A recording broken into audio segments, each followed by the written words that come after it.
Don't bait us. We're not baiting you. We haven't said a word yet. Welcome to the Ben Joravsky Show, everybody. The Ben Joravsky Show for Tuesday, October 19th is just moments away. But before we do this, we need to thank our sponsors. Well, first off, Ben is back in Chicago. How's it going, buddy? How's it feel to be back? Feels good, man. I'm looking out the window, see same old alley, same old. Wait a minute.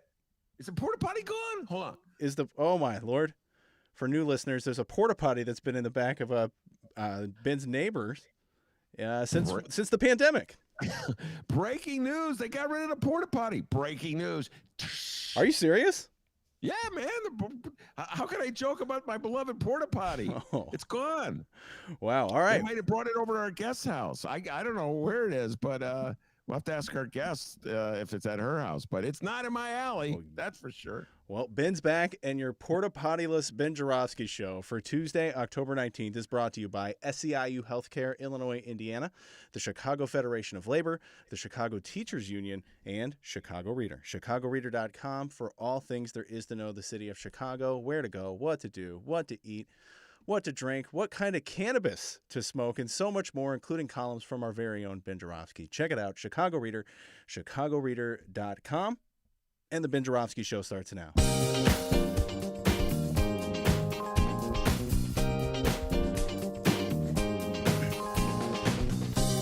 It is Tuesday, October 19th, and live from my apartment and his attic. Yes, he's back in the attic. This is the Ben Joravsky Show.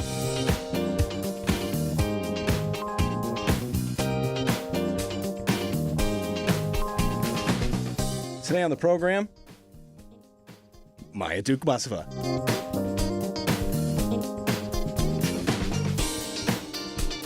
And now your host, Chicago Reader columnist Ben Joravsky.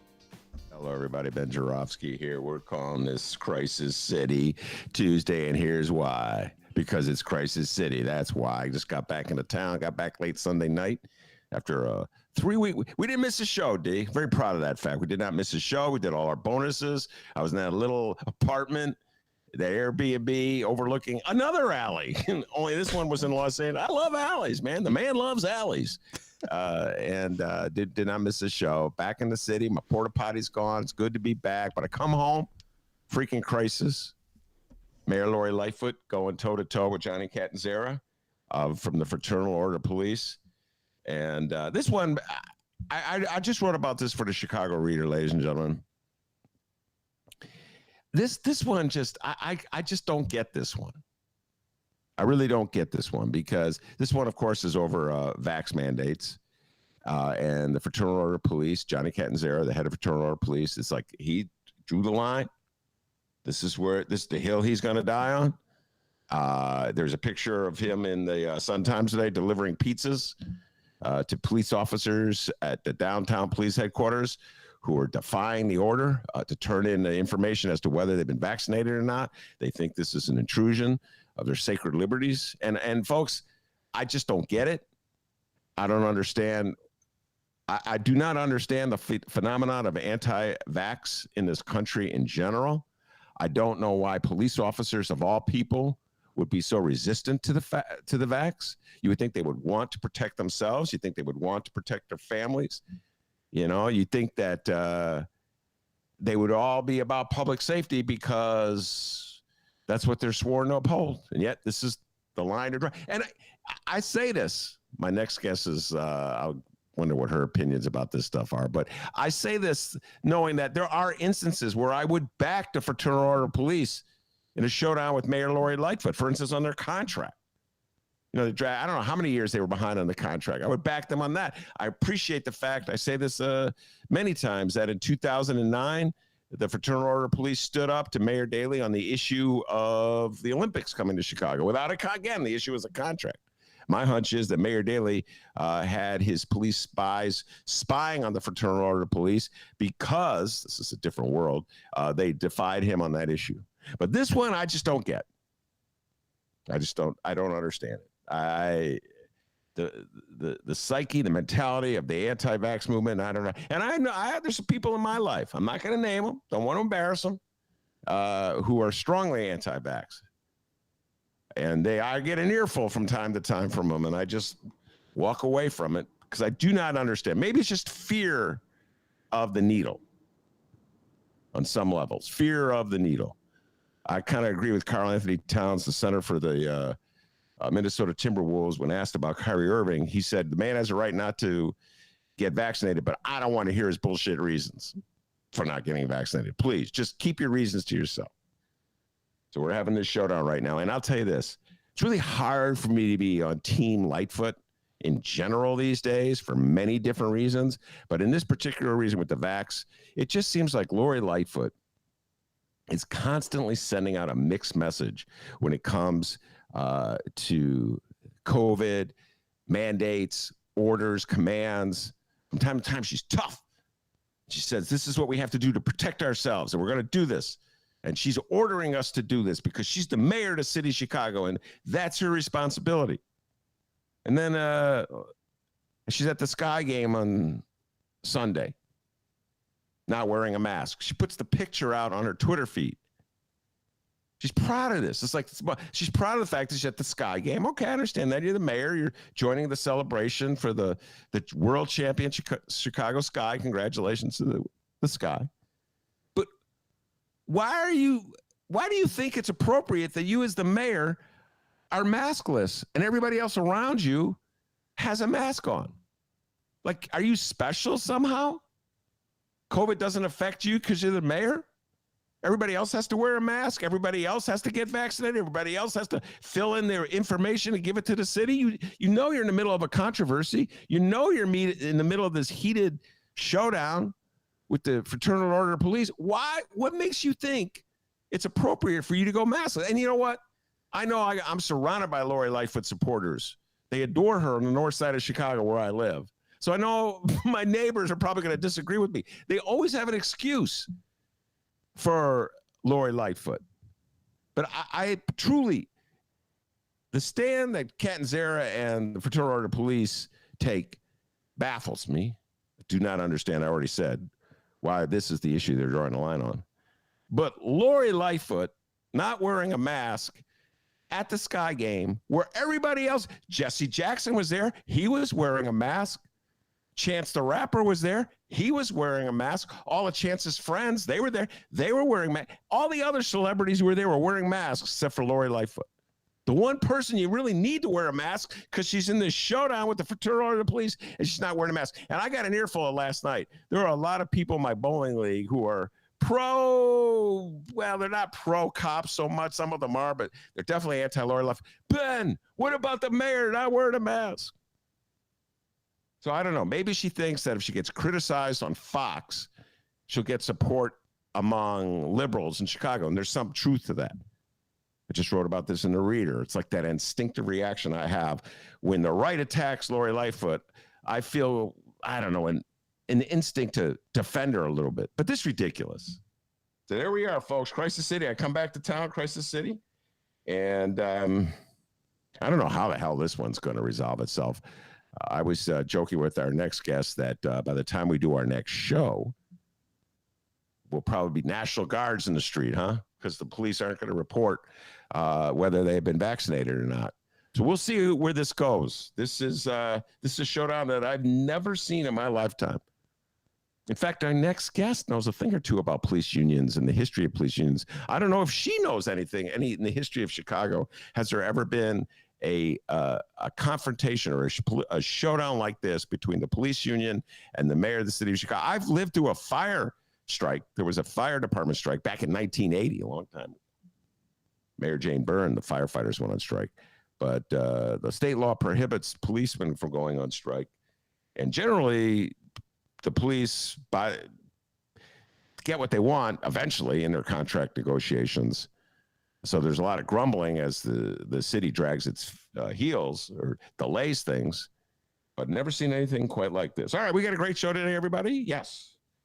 Maya Dukmasova is joining us, my old partner in crime from the Chicago Reader, now an ace investigative journalist for Injustice Watch. Maya, welcome to the show. Good to be back. Good to see you again. Congratulations on becoming a grandfather. Yes, I'm now a grandfather. So I am more inclined to give you words of advice, Maya, which you are free to ignore. Because isn't that what grandfathers do? That before? Yeah. I was always giving my advice, which she was free to ignore. First things before we take the deep dive into your latest story for Injustice Watch. Maya used to be my partner in crime at the Reader, as you all know, and she, I don't know, moved on. I don't know if I was going to say get promoted, but got a new gig. But we're still partners at the Hideout for First Tuesdays, and I just wanted to get that point across so everybody would know. We missed a couple. You were out of town, I believe, on your honeymoon. And I was out of town. By the way, congratulations on being married. And I was out of town in California being a new grandfather. But we will be back in December. Isn't that correct? Yeah, we've got a bunch of good and happy life occasions that have interfered with the first Tuesdays of our fall. But yeah, don't anybody think that we're not doing the show or whatever. We'll be back in December. The show will still be at the Hideout.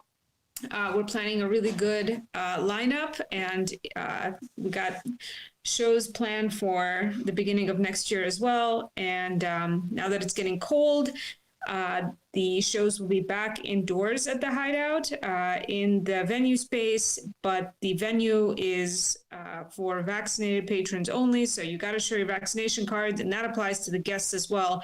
They made Tim Evans go jump through a bunch of hoops to prove that he was vaccinated when we had him on in the summer on the patio. So they're really they're not kidding around with this at the Hideout. So when you guys come out, we hope to see plenty of you in the audience, but make sure to bring your card, and otherwise get ready to be turned away.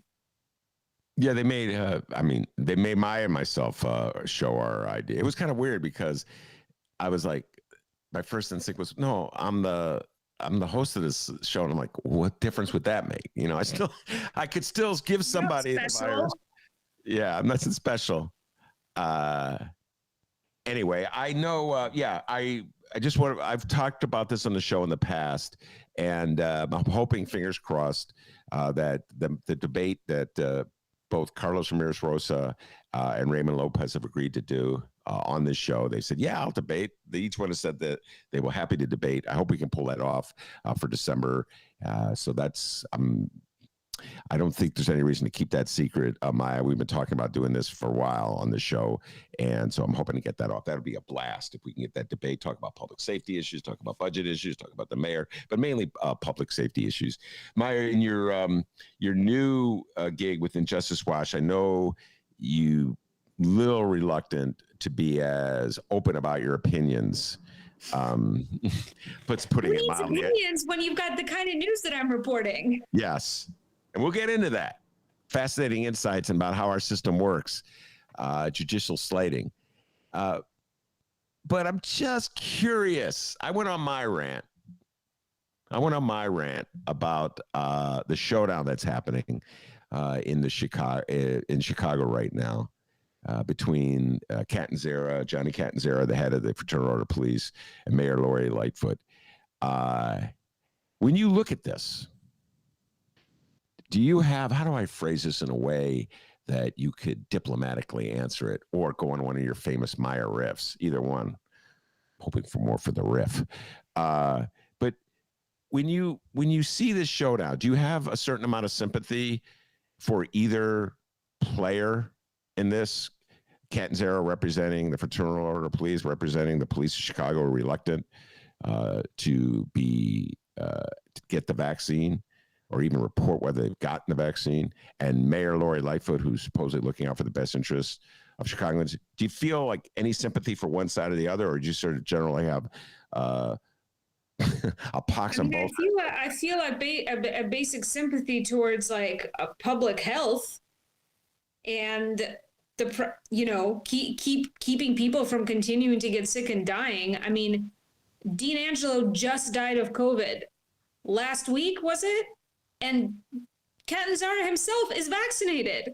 Like, I don't see why people who are like on a taxpayer-funded payroll should expect to be able to put the lives and health of the public at risk and continue to get paid with public funds. mean, it just doesn't, I mean, people, okay, you're entitled to not get vaccinated, I suppose, for whatever BS reasons one might have, or, maybe some people have some legit health issues that prevent them from getting vaccinated. But basically, nobody's entitled to continue to get a public salary in it, as a condition of, nobody's entitled to continue having a job when when their employer says that we have decided that it's our policy that people have to get vaccinated because the kind of work you do puts you at increased contact with people, and this increases the risk of the spread of this deadly disease. Like, I don't know, I don't know if this is like I don't know if I'm making some kind of legal argument, but logically to me, it's just it just doesn't make any sense to me. And I mean, if you don't want to get vaccinated, but that your boss essentially saying you have to because you're in constant contact with people, then well, get a different job. The thing that's kind of like ridiculous observing all this is that people want to continue having this job and pick and choose which rules they abide by. And it's kind of interesting that this issue has brought the police department closer to striking than just about anything else. I mean, there hasn't been this kind of threat of a work stoppage since they were trying to unionize in the 70s.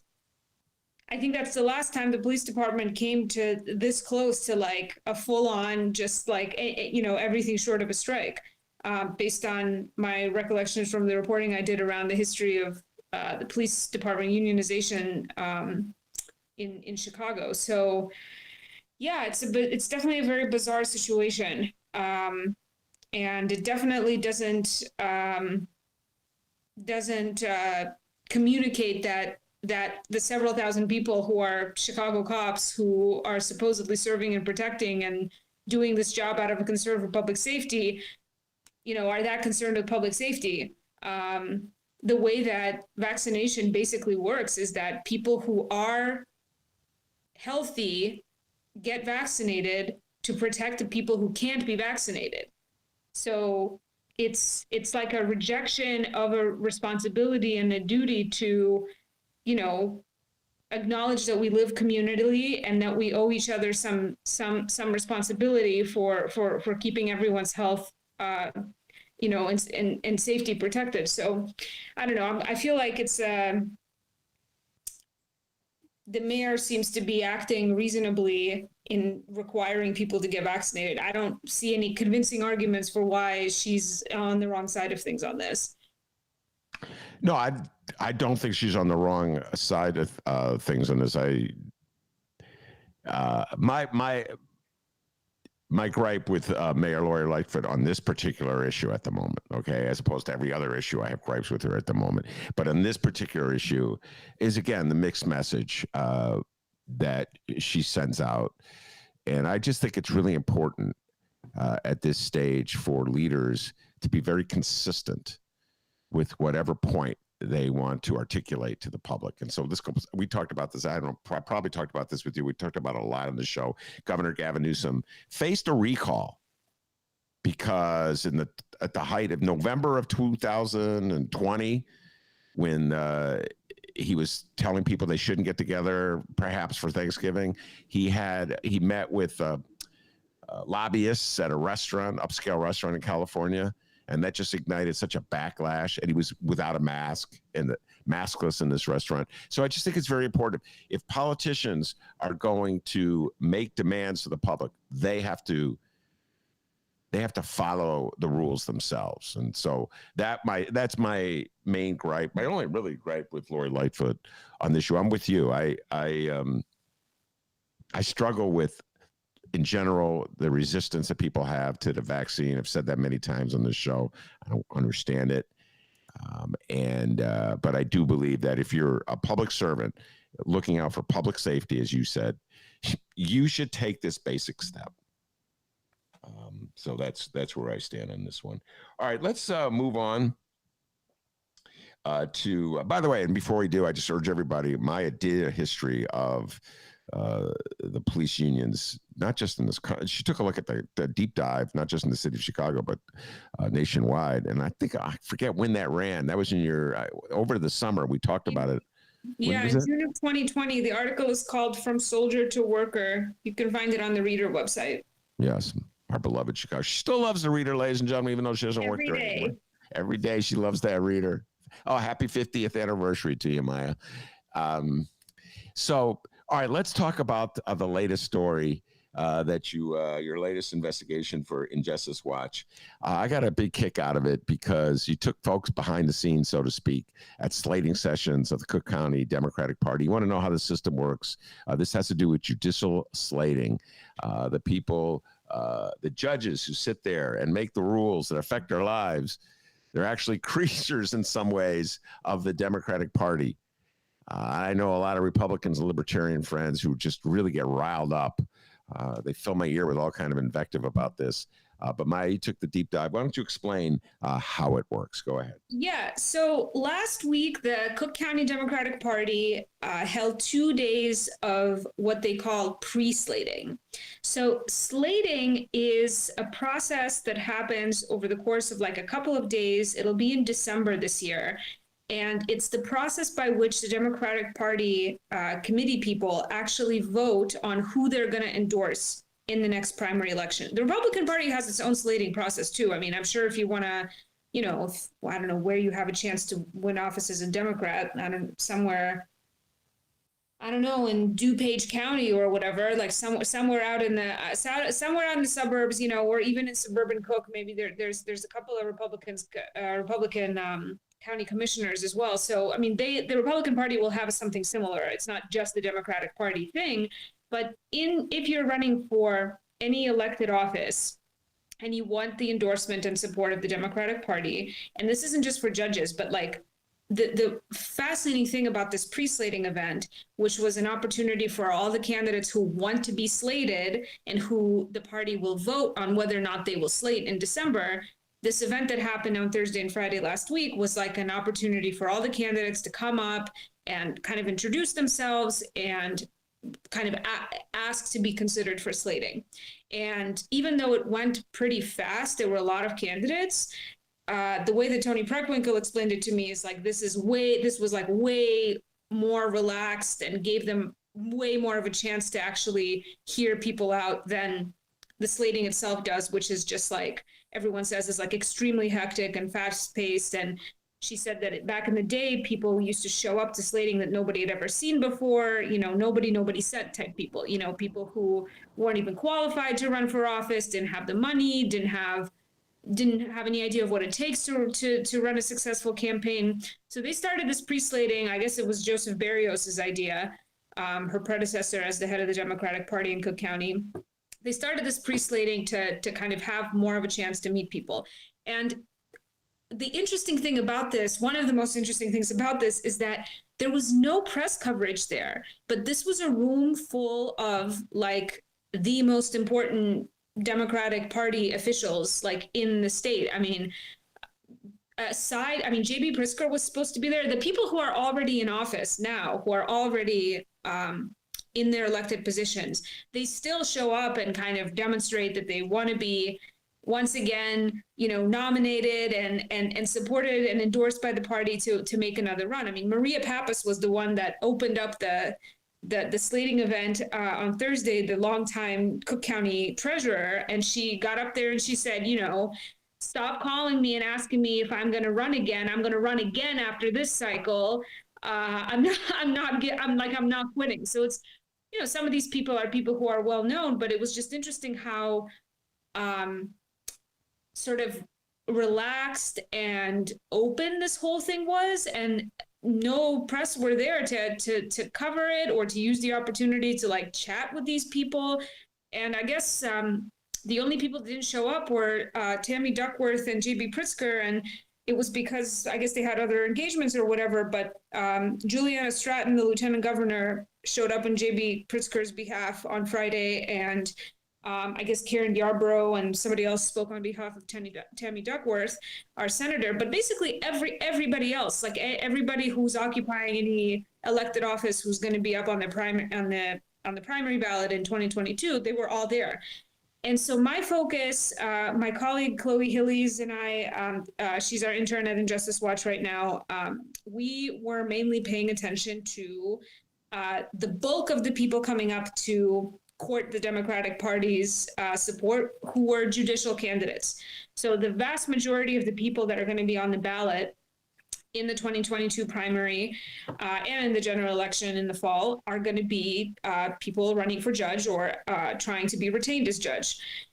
And so there were more than 40 people who were there to express their interest in running for judge as a Democrat in Cook County. And every single candidate got like maybe 3 to 5 minutes to speak at the podium and say a few things about themselves and introduce themselves. And then, even though technically this was a chance for the gathered, the committee people who were gathered in the room, they were, some of them were like some of the well-known people like Tony Perkwinkle and Iris Martinez and some other kind of more prominent names were there, but also there were like, just the ward committeemen and township committee people who were all gathered in this room. They were theoretically going to be asking questions of these candidates, but really there were only 4 questions that were asked of every single candidate.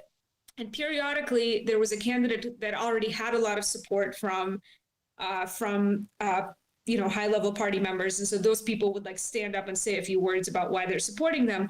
But the 4 questions that every single candidate for judge and every single candidate was being asked in general were the following. Would they commit to putting their campaign staff through a sexual harassment training? Okay. Would they commit to financially supporting the party if they are slated?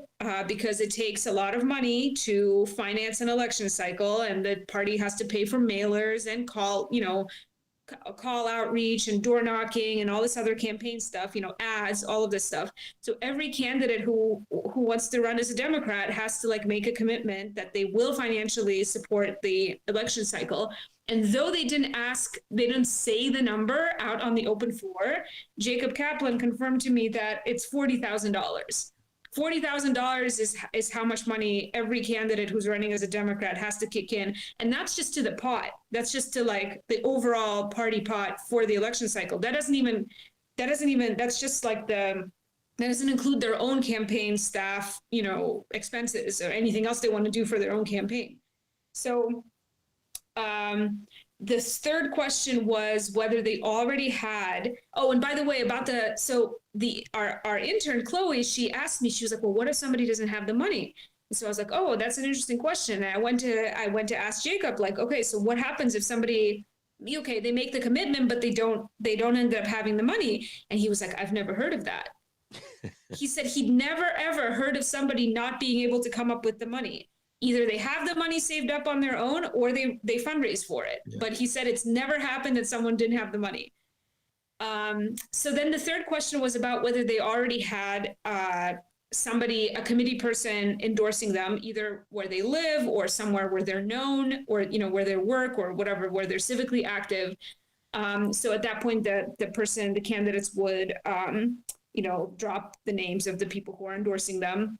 And the last question was, would they still run if they weren't the slated candidate? So if the Democratic Party did not endorse them, would they essentially run against the party's endorsed candidate? And the vast majority of the people getting up there, dutifully said they would not. But there were people that came up there, people who were trying to run for judge, either for the circuit court or they were already circuit court judges who were running for the appellate court. There were people that got up there that had a history of running against the party's slated candidate, and they were grilled about that on the spot. They would be asked questions about it. Committee people would stand up and say, why are you here? In 2008, you ran against our slated candidate and blah, blah, blah, blah, blah. So it was a real like a litmus test of party of loyalty to the party. And basically, it was an interesting, many of the people who are running for judge, we don't know exactly how many open seats there will be. So for those who don't know, the Circuit Court of Cook County has elected judges, and then they have associate judges who are selected by the elected judges. So this whole process does not concern associate judges at all. This concerns only elected judges, and it's only elected judges who are elected for county-wide seats rather than sub-circuits. So just like we have, I guess, what's an analogy? I think the Water Reclamation Board has a similar thing. There's like county-wide seats, and then there's like districts within the county, and you vote for the person that's representing the district that you live in or whatever. The judges work the same way. The county is divided into sub-circuits, and if you want to run for a sub-circuit judicial seat, it's also a different process. So this pre-slating thing was just for people who are running county-wide, and there's somewhere between like 10 and 16 seats that will be open in the primary election because judges are retiring or resigning. So we don't know how many people exactly are going to be slated yet, but there's a lot of candidates who are interested, and a lot of them are already very politically connected. So top lawyers from the clerk of the circuit court's office, like Iris Martinez's people. There's some top lawyers from the county clerk's office, like Karen Yarborough's people. There are some sitting judges who have been associate judges for like 20, 30 years who now want an elected seat, because if you're an elected judge, you earn a little bit more money than an associate judge does. And there's like other perks to it. I guess it's more prestigious. So there were quite a few people who already had a lot of pull, who had a history of running and as a slated candidate, but maybe lost. But they were talking about all the money and work they put in for the other Democratic candidates in the previous election cycle. And it was just a fascinating process to observe. Well, lots of questions I have from listening to that, your recitation there. The first point I want to make is the questions, going back to the questions they asked, the concerns of the party officials. And while you were talking, I was thinking back to our highly publicized, highly watched show confirmation hearings for U.S. Supreme Court at the Senate level. And we've lived through a lot of those in the last few years. And each party will try to raise political issues that they know will rile up their base. So, for instance, if it's a Republican-nominated Supreme Court candidate, the Democrats will be hammering hard at the issue of choice. And, of course, they'll be non-committal on that issue. That's the most basic one. That and the reverse would be true, of course, if it was a Democratic candidate. Republicans would probably be hammering hard at that as well, affirmative action, et cetera, and so forth. But none of the questions, unless that you mentioned, had to deal with substantive issues. For instance, like what's your attitude about bond, or what's your attitude about criminal prosecution? This has been a huge another showdown Lori Lightfoot's had. She picked a fight with Kim Foxx. You and I haven't had a chance to talk about that one, but we talked a lot about it in the show. She picked a fight with Kim Foxx on the issue of like how much evidence you have to have before you prosecute somebody. So no judge was asked, none of these candidates were asked about things like that. No substantive issues. Very curious omission. Yeah, and judges, when you're campaigning for judge, there are like kind of a lot of rules about what you're allowed to talk about and the issues you're allowed to, like these kinds of things. There may be, this is part of what I'm going to be learning this campaign cycle, is like, what can they actually express their thoughts about? Because there's lots of things that I think campaign rules prevent judges from actually even speaking on. But I still, there was very little, as they introduced every person, there was like they would say like a little short litany of like, if they're how they're rated by the different bar associations, if they're seen as qualified, where they've worked in the past, all that kind of thing. And then they would get up there and they would just say about how, just basically, again, recite their resume and say a few things. I mean, Maggie O'Keefe, who's one of the only, she's the committee person for the 40th 40th ward. Yeah. So she was one of the only people who was there in the audience listening who would actually ask like her own questions periodically. And she would ask people what they were doing.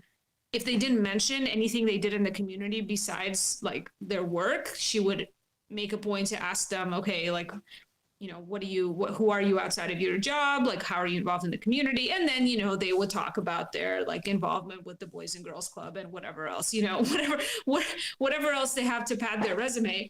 But yeah, I think that the emphasis on party loyalty and basically like getting people on the record about the sexual harassment issue, which like has been a huge problem for the Democratic Party in the last few years, obviously with all these scandals at very high levels at the highest levels of the Democratic Party leadership. So, you know, it's like, we want to get you on the record about being like a basically decent person, you know, that you're gonna like train your staff, put your staff through a training we provide on sexual harassment.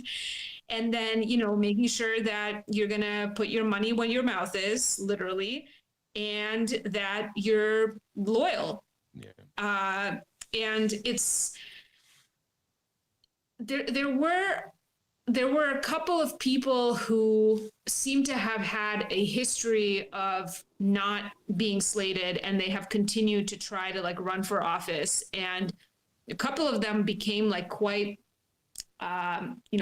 frank about their, you know, they sort of were like apologizing for their past like transgressions against the party. And, you know, there was one woman who was like saying, yeah, I came to Ed Burke and he told me that I didn't, you know, that I didn't know anybody to become a judge. And she was like kind of giving a history about like why she you know, was not connected, you know, what the barriers were to her becoming like a party insider to be slated in the first place, and why she ran against their candidate in the past. But I think it definitely was not a process that made it seem that somebody's qualifications and their like intellectual and reasoning capacity were like the number one thing that the party is concerned with in terms of the composition of the judiciary. Absolutely. They don't want any dirty scandals, and they want their money, and they want loyalty. Okay. Now that last point you made, the woman who talked about Ed Burke raises a very interesting question. Ed Burke, of course, the all-powerful alderman of the 14th Ward, used to play a very significant role in slating of judges. His wife, by the way, is a Supreme Court justice. Let's pause and think about that, Ann Burke. I love to point out all the conflicts of interest involving the Burkes. But he used to have a mighty hand in this process.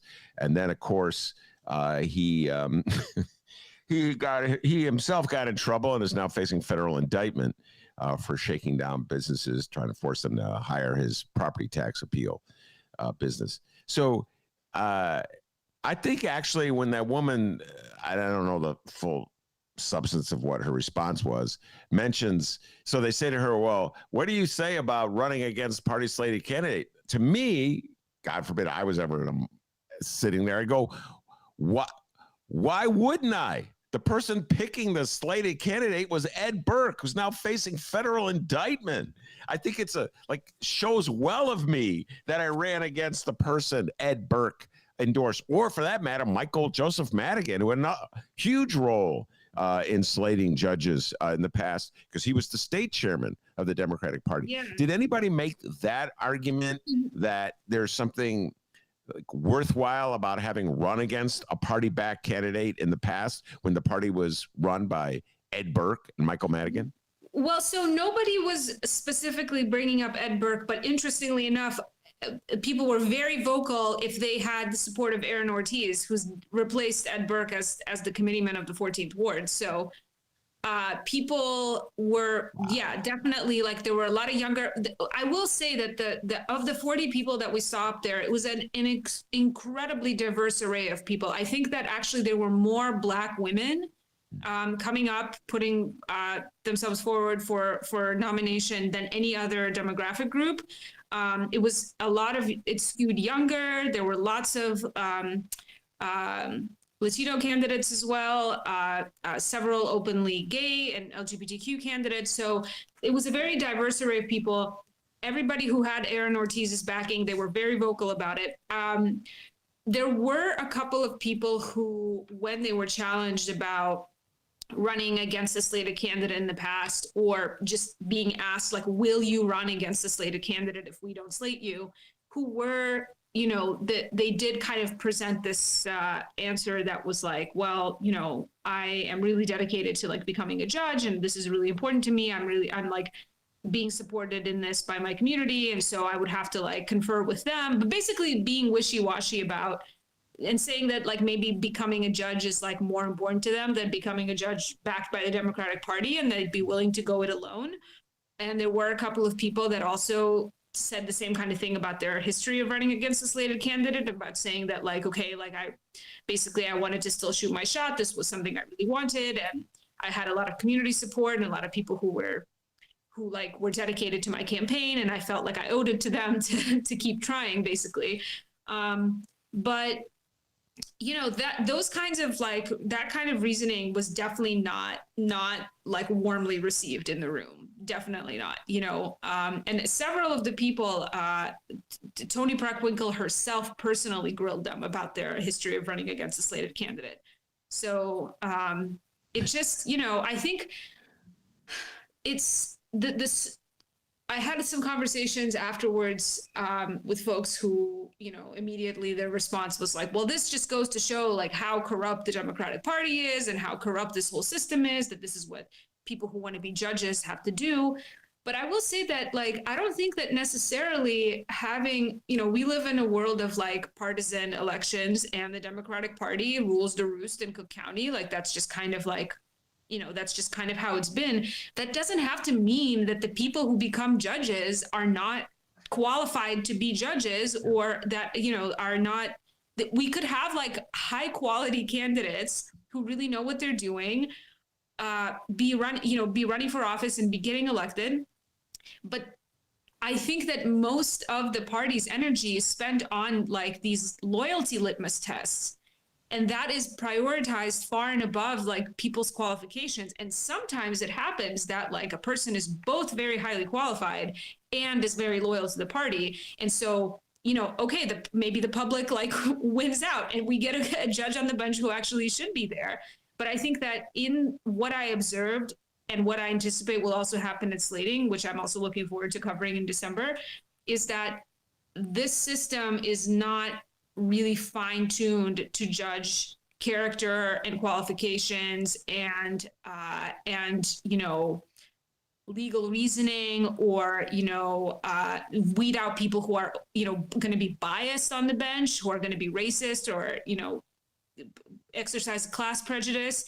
This is all set up to make sure that loyalty is rewarded, and that the party basically gets its money to pursue its agenda higher up the ballot, because that's actually what's really important. I mean, Jacob said to me that a county-wide election cycle is now up to like maybe $1 million or something. So it takes a lot of money, and of course, most of that money is going to finance the campaigns of people higher up the ballot. It's, you know, everybody puts in $40,000, but it's not like the money is then distributed equally amongst the campaigns. Some campaigns require much more money than others. Yeah. So even though the bulk of the ballot and the bulk of the money is being brought on by judicial candidates, the bulk of the attention is going to be on the people higher up on the ballot. And I think that, you know, this is part of what we're doing at Injustice Watch, is like we're trying to bring more attention and kind of just highlight what is happening on this lower part of the ballot that nobody seems to be particularly interested in. And it's not a very sexy elected position to run for, but these are the elected officials that all of us are guaranteed to come in contact with sooner or later. Yeah. More than any other possible elected officials, like all of us will be in front of a judge at one point or another in our lives, whether it's for a parking ticket or a marriage or divorce. So it really matters who's on this bench. And yeah, what we witnessed last week was like a very interesting view into how people's qualifications are weighed. And you're absolutely right about that. And it's a very strange system we have. Very important officials, judges, are selected in an election process by voters who don't know what they're voting on. And this is, I am as guilty as anyone else. Some elections are more informed than I am in other elections. The tendency, I must confess to you, using you as my confessor, is that if it's a really high stake presidential election, I'm just so fired up. Like, I want Barack Obama to beat John McCain. I want Donald Trump to lose to Joe Biden. You know what I'm saying? And I'm like, I don't even care about judges. I'm just, so I know how I act as a voter, and I don't think I'm that atypical. I have a reaction though to this notion of loyalty litmus test with the party, and I'll tell you what it is. I think, like, in the abstract, like most reporters who come up in Chicago, I've been fed this attitude that we're supposed to dedicate ourselves to public servants, particularly judges, who are reformers. And there's this notion of reform that just was grilled. I'm speaking for myself, not for you, but it was grilled baked into my brain at a very early age when I started writing in Chicago. And I see reporters have this instinct, so they'd be against this. And then I look at how the world works, Maya. And right now, you're talking about loyalty to the Democratic Party for a judicial slating. Right now, the Republican Party, your position in the Republican Party is defined by the amount of loyalty you have to Donald Trump. I just want people to think about that. From everything, you talk about judges, everything from governor to senator to Congress to state rep to state senate, down the line. If you're not swearing allegiance to Donald Trump, Secretary of State in Georgia, they were ready to boot that dude out because he wouldn't say that Donald Trump had the election stolen from him. So, I mean, we have an adversarial system where there's two parties. We have a two-party adversarial system. I don't know. I think it's unrealistic on one level to say that we should rid the system of any kind of legal litmus or loyalty litmus test. Your response to that, Maya? Well, maybe it's unrealistic, but I don't understand why they can't go along with like more focus on qualifications. I mean, this is a system in which basically, if you don't have a demonstrated commitment of a relationship to the party, you may be a Democrat. I mean, you may be like not, you're not necessarily like some kind of snake in the grass, fake Democrat or, hidden Republican or whatever. But it's a system that rewards an ongoing relationship with the party over an ongoing relationship with whatever the job is, or the profession or the career or the issue that you are running to be like a representative of. So I think that's where the problem is. And I mean, actually, speaking of loyalty to the party, I mean, there are two sitting aldermen right now who are trying to, as of last week, we confirmed Howard Brookins. I kind of broke the news on this. Howard Brookins, longtime he's in his 5th term as alderman of the 21st Ward. He is now running for one of those circuit court judicial positions. And the way he was talking to me about it last week was like kind of like laughing at the possibility that he wouldn't be slated. So he fully expects an endorsement from the party.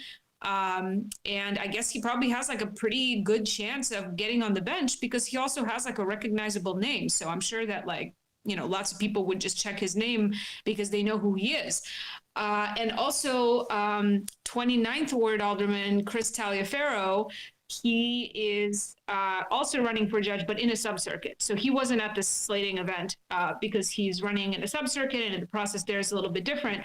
But, these are people who have been aldermen for several terms, and the way Brookins put it to me is like, well, I never thought I'd die in office, but I mean, this would just be a transition to another public office where you make like tens of thousands of dollars more money as a judge than you do as an alderperson. So What do you think about that? What do you think about the alderman making a move to the bench?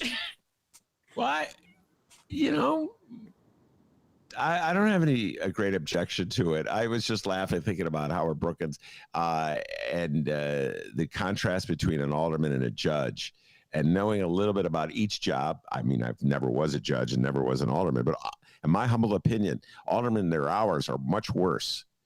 If you were to figure out the by hour salary of each, a Cook County judge versus a Chicago alderman, the aldermen are far closer to a minimum wage because they spend many hours more than a judge. Like a judge is basically, I don't even know if it's 9 to 5. It might be 10 to, it might be like 10 to 3.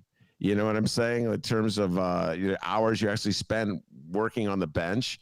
But aldermen, not only do they have to go to meetings, city council meetings, legislative meetings, meetings in their community, but they have night meetings. Every time there's a zoning issue, they're supposed to be present.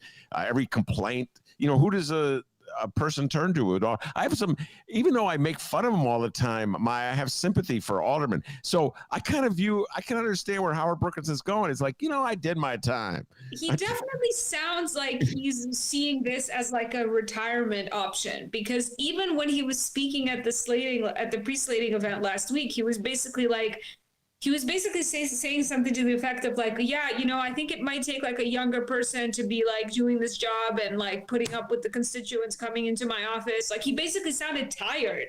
Like, can I like basically he's asking the public, like, can I have an $80,000 raise to have an easier job, which then should really strike terror into the heart of anybody who cares about criminal justice system reform or any kind of like issues about like making the courts a better, fairer place. If people are seeing it as a retirement option, that's I don't know, that's very unsettling.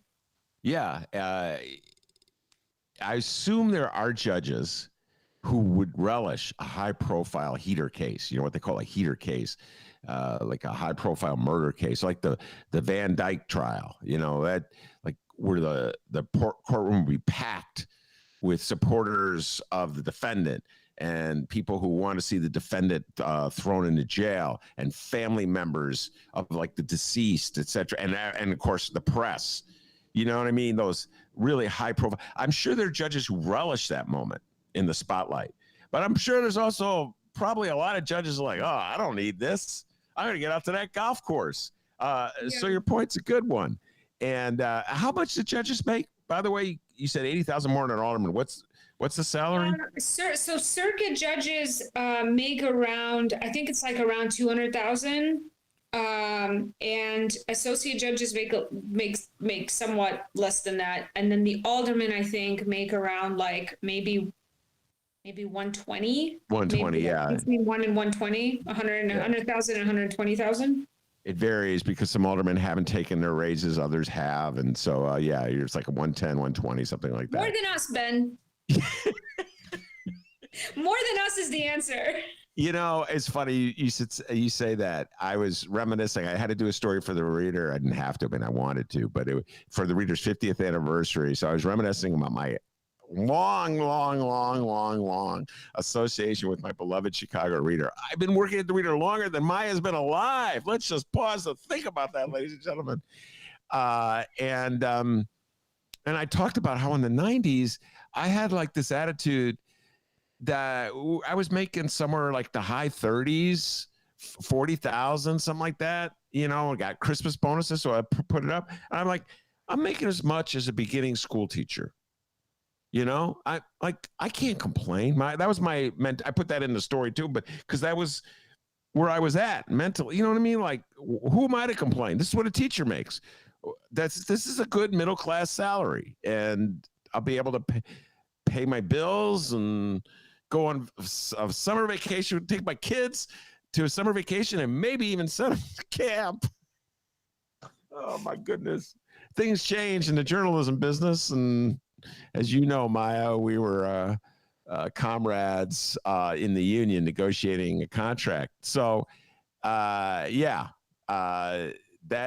judges make a lot more than I have ever made, and aldermen make a lot more than Maya has ever made. But I do believe that aldermen earn their salary. I'm not quite sure about a lot of judges, whether they earn their salary. Now, let's get back to the issue of the $40,000 contribution. And I remember one libertarian in particular filling my ear. Back in the day, it was $25,000. So 40,000 is it's up from 25. I was like 20 years ago. This guy was just filling my ear with, "This is outrageous. You have to write about this," et cetera, and so forth. They're making me commit to contributing all this money to the Democratic Party, and I'm like, I think it is pretty slimy on one level. Maya, you know what I mean? You want to get slated? Give us the money. But at least at least they're open about it. You know what I'm saying? I mean, there's a certain level of openness and transparency here. They're like, this is what it's going to cost if you want our slating. So you're telling me that no candidate came before this body and said, absolutely not. I think this is inappropriate, particularly for a city where so many people, so many elected officials go to jail for violating campaign ethics laws, et cetera, and so forth. Nobody registered any complaints at all. They all went along with it. Not a single. That was the only question that uniformly elicited an affirmative answer from every single person that went up there. Some of them would answer the sexual harassment training question kind of strangely and say like, well, I don't really think I'm going to have a staff, so blah, blah, blah. So like, you know, that question just needs a yes answer. But some of them didn't manage to like just clearly say yes. Like Maria Pappas actually was like, well, I don't really have a campaign staff. It's just Pappas. but she wouldn't say, yeah, I'll go through her sexual harassment training. You know, the question about not running against the slated candidate, that some people were a little bit mealy-mouthed about that. The question about their relationship with an existing relationship with a committee person. Some of them were like kind of fumbling on that. But to a T, every single one of them said they would commit to financially support the party throughout the next election cycle. Well, you got to pay to play. You know, Blago is listening to this podcast right now. Going, why did I go to prison?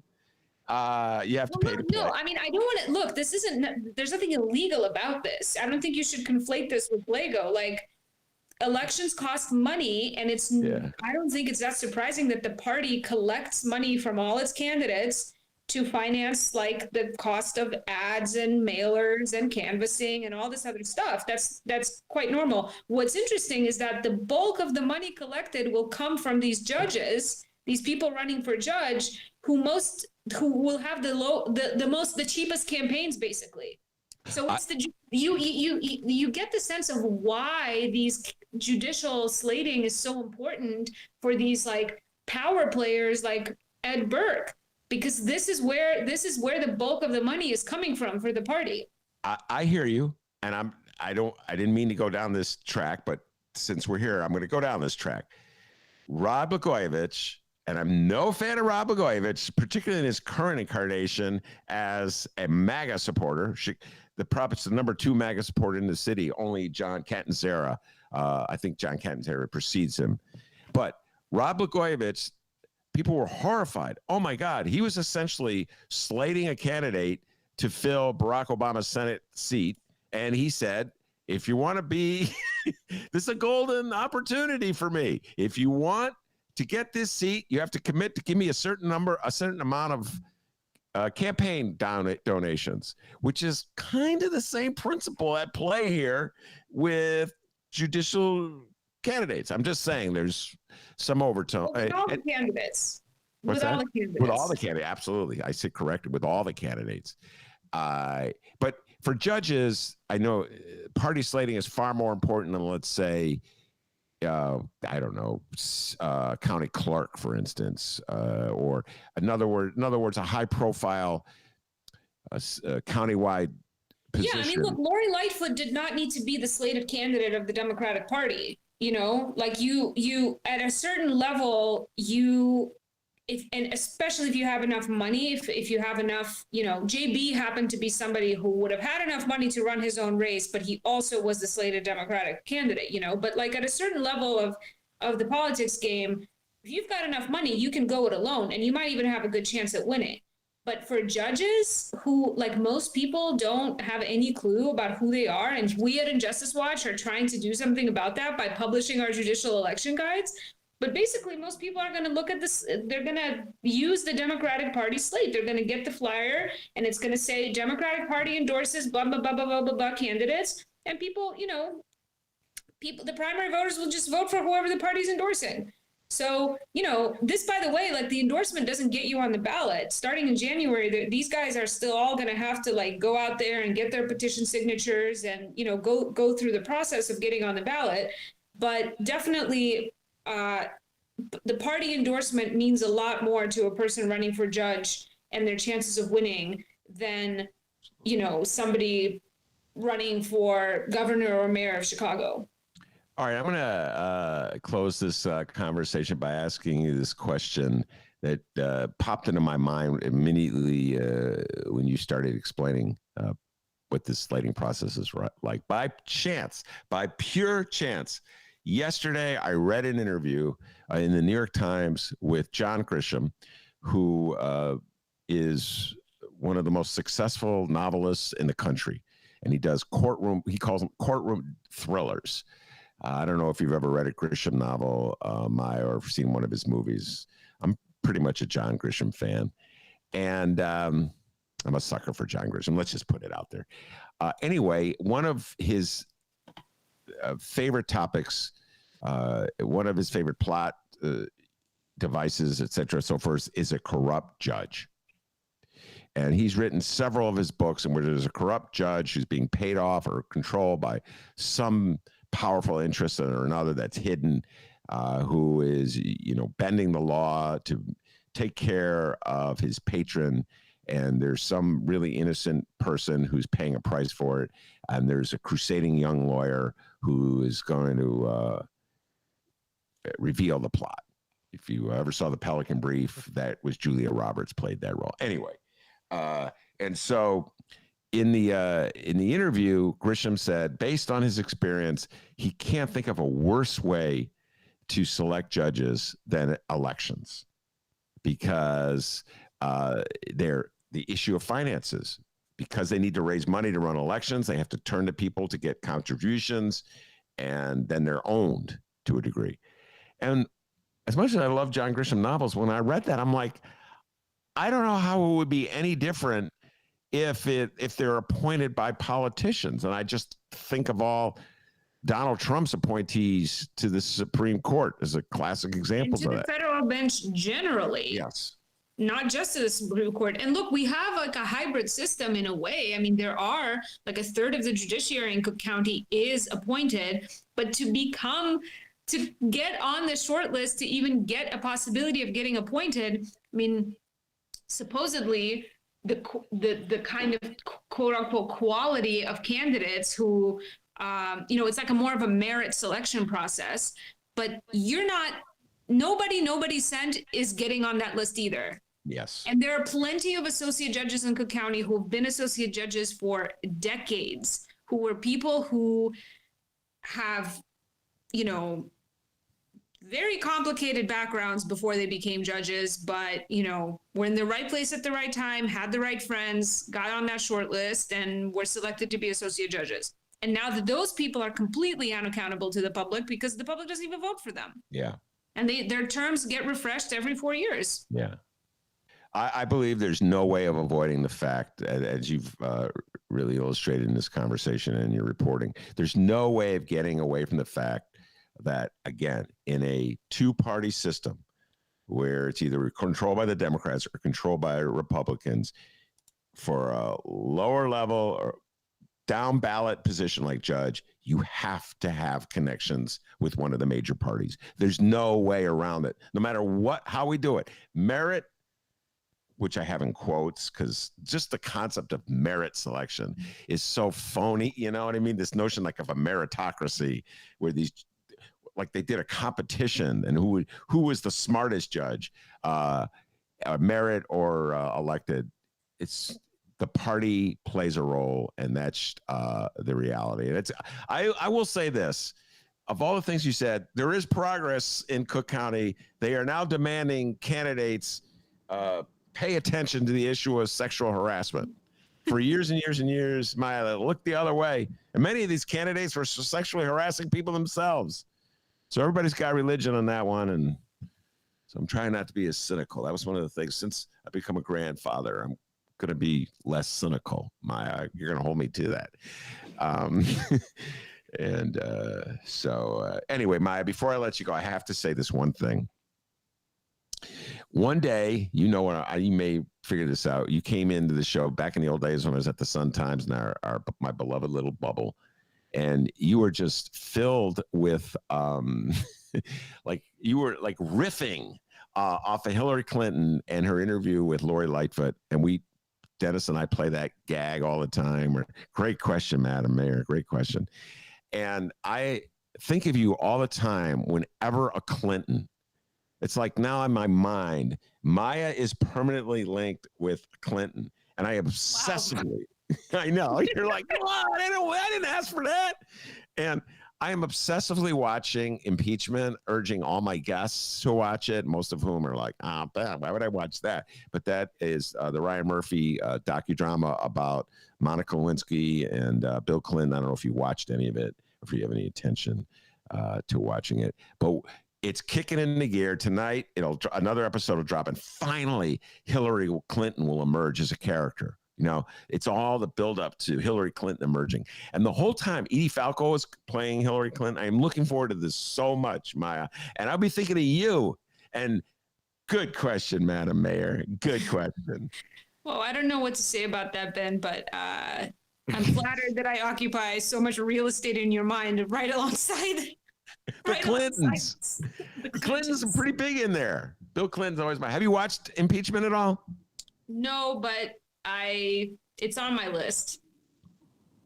Well, I urge you to watch it. It's a fascinating. I think it's a fascinating show, and I'm a big fan of Ryan Murphy anyway, the producer of it. All right. Anyway, Maya, if folks want to follow you, that's not the reader anymore. So tell them how. Find me at the same place on Twitter. I'm still at MDOUKMAS. My handle on Twitter is the same. I'm at Injustice Watch now. Everybody should also follow Injustice Watch on Twitter. Sign up for our newsletter. It comes out every Friday. We only send it once a week, and it's chock full of all of our reporting and staff picks as well for the stuff that we're watching and listening to and reading. So everyone should do that. And yeah, I look forward to First Tuesdays in December. And we'll probably might be coming on to talk about other stuff related to the judiciary and what we're doing at Injustice Watch before that. Absolutely. Probably bring you on every time you write a great crusading article to talk about it, because it's so much fun talking with you, Maya. All right. That's the great Maya Dukmasova from Injustice Watch, my partner in crime, still at the Hideout for First Tuesdays. And we'll be back December 7th. Don't know exactly who the guest will be, but I'm really hoping.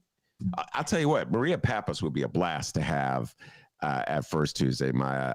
She's just one of the most colorful characters in Chicago politics. Oh, we need to get her on. Yeah. Start pulling your strings. Yeah. Start making calls, Ben. All right. Look at that. I'm going to get on that phone right now after the show. All right. Thank you, Maya, very much. And Maya Dukmasova from Injustice Watch. D, before we head off down the door, I just want to say one thing.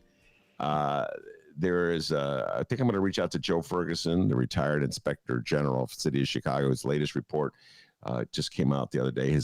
He's as he walks out the door, he's really opening up about Mayor Lori Lightfoot and the City of Chicago and how corrupt the city is and how reluctant it is to change anything. But this last report by Joe Ferguson, I mean, you know, there used to be a column in the Reader called News of the Weird. And so News of the Weird was just what it said. It's just like unbelievably weird news that like just showed how bizarre human beings can be. But one of the cases that Ferguson highlights of corruption in the city or wrongdoing in the city is an employee with the Department of Assets, Information and Services who, quote, carried a loaded semi-automatic firearm into O'Hare and tried to pass through security with the weapon in a carry-on backpack before boarding a flight to New York. The employee also had an empty badge, wallet, and a pair of handcuffs in the backpack. I don't know what that employee was up to. It's one of the most bizarre things that I've read in a while. And it's just like presented, you know, in the Sun Times and the Tribune is like, well, this is what he discovered. I'm like, wow, there's so much more to that story. Take care, Maya. There's so much more to that story that's not reported on there. Anyway, Ferguson recommended the employee be fired and placed on the city's do not hire list. Instead, there was only a written reprimand, even though they pled guilty to a felony. They were sentenced to 2 years probation on September 21st. Termination wasn't possible because city lawyers advised the Illinois Human Rights Act makes it, quote, illegal to take an adverse employment action against an employee who's committed a crime off duty unless the department can articulate a substantial relationship between the criminal offense and an employee's job title. Wow. Dude's trying to bring a gun and handcuffs onto an airplane and there's no connection to the job? Just think if you're like sharing a cubicle with that guy, you know? It's bizarre behavior. News of the weird every day in the Chicago Sun-Times. All right, D. I want to, that's the end of today's show. I want to thank Maya Dukmasova, doing a great job. Of course, I want to thank you. Back from San Diego. Welcome back to Chicago. Yes, welcome back to Chicago, both of us. Dennis, who very rarely crosses the Illinois state line. Man, he all of a sudden he just took off, went to San Diego. Hey, now I crossed the state line. I've gone to Wisconsin, Indiana, Missouri. All right, well, okay, but very rarely. Although probably Missouri more because it's right across, as everybody knows. Yeah, believe it or not, like I just wasn't big on planes in the last year. I don't know what it was. I share it, Ricky, man. I share it. I'm still not big on planes, but I don't know if we had a pilot who was apologizing for the masks. Did you get one of those pilots that hey, sorry, we're still going through this coronavirus thing. Oh, I wish I would have got that. We had a guy who's like, all right, now there's going to be a guy walking by with brochures if you want to sign up for more flights. Like, oh, what is this? Well, anyway, we were both in California at the same time. Very bizarre. What does that say about that? You know what it says? It says we could do a podcast from absolutely anywhere in the universe. That's what it says. So anyway, welcome back, Cotter. And I know you had a great time in San Diego. All right. That's it for today. I want to thank Maya Dukmasova, as I said. Of course, I want to thank the man, the myth, and legend, the pride and joy of all Illinois, without whom the show would be possible. And as Lori Lightfoot, John Catanzara, and Maya Dukmasova will tell you, back home in Alton, they call him Dr. D. Get yourself a petty cash. See you tomorrow, everybody.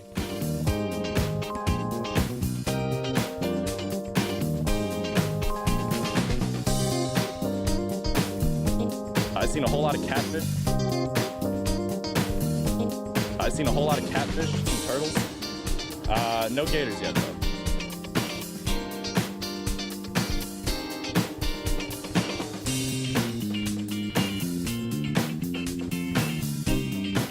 Play the radio.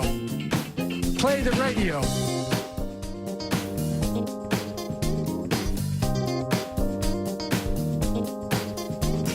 I won't just turn the car around. I won't just turn the car around. I've seen a whole lot of catfish.